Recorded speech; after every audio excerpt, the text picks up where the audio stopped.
All right, welcome back again to another edition of Dr. Bret's Office. It's time for a mailbag question. From Dr. Bret's mailbag, a writer says, I like a lot of what Carl Rogers says, that people are positive and are striving to actualize. But as much as I want to believe that deep down all people are good, that seems pretty naive to me.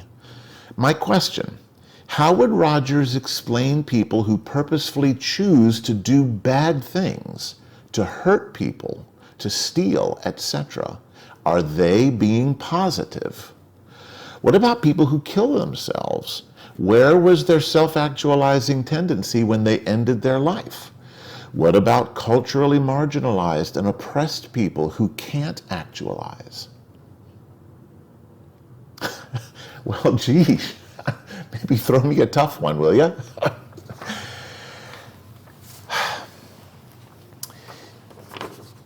I will admit that I struggle with some of Rogers's ideas, and I have from the moment I first heard them. I struggle with them less now than I did, and I struggle with them for a lot of these reasons. The first that I will say is that I'm not sure that Rogers himself ever said he believed that people are good.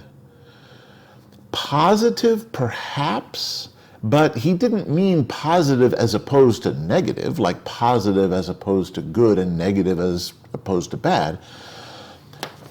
He meant more moving in a forward direction, in a direction that is toward continued growth and development, whatever that individual defined as growth and development.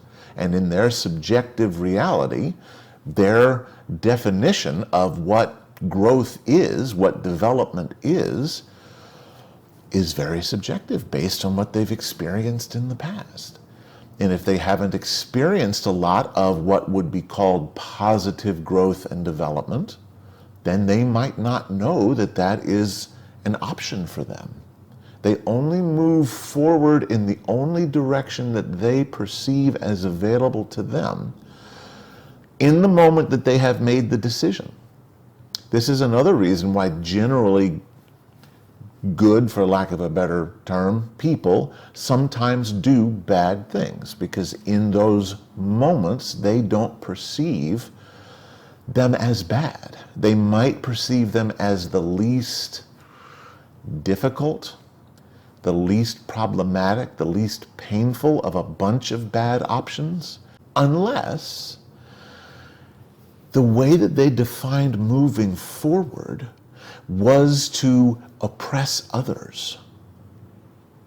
And they might have experienced oppression themselves, either from physical abuse, emotional abuse, violence, sexual abuse. That tends to warp their self-concept, so that they also warp their definition of what forward is. So I think forward is better than good or positive. The next is, what about people who kill themselves? Where was their self-actualizing tendency when they ended their life? Similar to why people might choose to do bad things. They don't perceive any other option, or at least any better option. The number one reason that people commit suicide is because they feel hopeless. And a close number two, and perhaps supplementing number one, is that they feel alone, completely alone, hopeless and alone. And then in the pit of their depression, they come to truly believe that they will feel this way for the rest of their life, that there is no escape, that they will never be like other people, that they will never leave this pit of despair, that there is something fundamentally unworthy about them, unlovable about them, unacceptable about them, and they do not want to continue living in that pain. So If they perceive no opportunity to move forward, then maybe the next best thing is to not feel anything at all, which is where drug abuse comes in, which is why people will become addicted to drugs, that in that moment it's more actualizing to them to not feel the crushing, soul-emptying pain that they are in. It is more actualizing to them to do cocaine or meth or heroin or whatever drug of choice they might have, or to engage in compulsive, problematic, ultimately self-destructive behaviors, because in that moment, that feels more actualizing to them than sitting in that pit of despair. And if they truly believe that they will never leave that pit of despair, then their actualizing tendency can say, why? Why do I want to keep living? I don't want this life. This life hurts. And if I'm never going to get out of it, what is best for me is death. Now that's a delusion. That is absolutely not true. And I want to take a split second just to talk to any of you who might be watching, who might be in that pit of despair and feeling like your life is hopeless and worthless, and maybe you are wondering if you would be better off dead. You would not, and no one would be, okay? Those are delusional thoughts, because becoming severely depressed alters the way a person thinks, and they can temporarily be out of their mind. So I want to say that for a moment, if you are feeling that kind of despair, know that it's not true. Just because it feels like you will be in that pit of despair forever, that's not true. You will not. I'm speaking from personal experience. I became a therapist later in life because I struggled with depression myself. And probably for a period of about 10 or 15 years, I would go into periods where I wondered what my purpose was, why I was even struggling to stay alive. And I thought to myself that it would just be easier if I were dead, and it would be easier on other people if I were dead. And I even sometimes cursed myself for not having the guts to do the thing that I was telling myself I needed to do. Those were delusions. I was having them. So if you're having them, this is me to you. They're delusions. Go talk to someone. Take some medication. You can feel better. You absolutely can feel better. I'm living proof. But let's go back to the questioner's question. What happens to their actualizing tendency? Where did it go when they decided to end their life? Because in that moment, they were delusionally believing that the best thing for them was to be dead. But what is it that Rogers said people needed? People needed empathy, not fake empathy, genuine, true understanding and acceptance by a person who was genuinely accepting of themselves. So when a person empathizes with someone who is feeling suicidal, they don't feel so alone, and they don't feel so hopeless. And the feelings of wishing to be dead tend to abate. So their actualizing tendency did not go anywhere. Their actualizing tendency was warped, distorted by grief, and it was telling them to do something that ultimately wasn't in their best interest. The last part, what about culturally marginalized and oppressed people who can't actualize?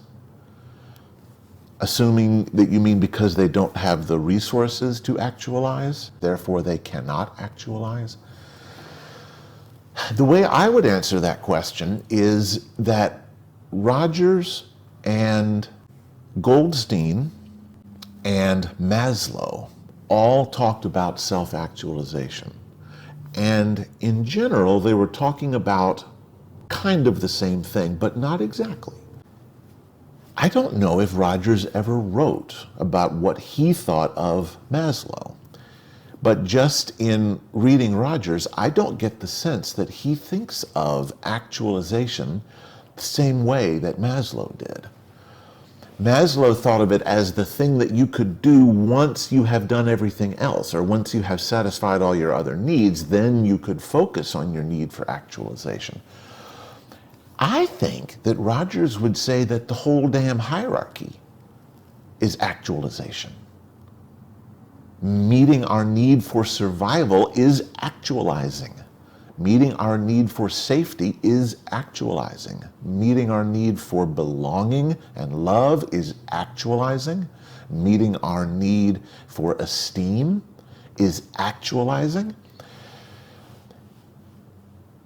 If we replaced that top tip of the triangle, not with actualizing, but with a humanistic concept called self-transcendence, then maybe it makes sense. Because for Rogers, if the entire triangle is actualizing, then once we have focused and met to at least a minimal degree our need for safety and survival and love and belonging and esteem, then we can focus our attention on our need to transcend ourselves, to be more than just us, to reach for goals that are outside of our own pure self-interest. So that is how I would counter what you say about people who are culturally marginalized and oppressed who cannot actualize. They are, in fact, from, I believe, a Rogerian standpoint, actualizing. It's just that they are focused on surviving and safety. And maybe every now and again they might be able to focus on belonging, but they're actualizing as they are doing it. They may not reach their full potential. The full potential is what people can achieve. And our society is not structured so that all people can achieve their complete and full potential, at least not yet. It's up to us to try to make a better society as best we can, knowing that the world has been a screwed up place for 5,000 years, 10,000 years. And the same things that we struggle with today are the same things that Bronze Age people struggled with: hatred, fear, jealousy, guilt. Something tells me that the meaning of life is not to perfect Earth, but to somehow face Earth's imperfections and fight them to the best of our limited ability and make our little corner of the world a tiny bit better if we can. And that's how we transform not the world, but it's how we transform ourselves and how we transform the people that we touch.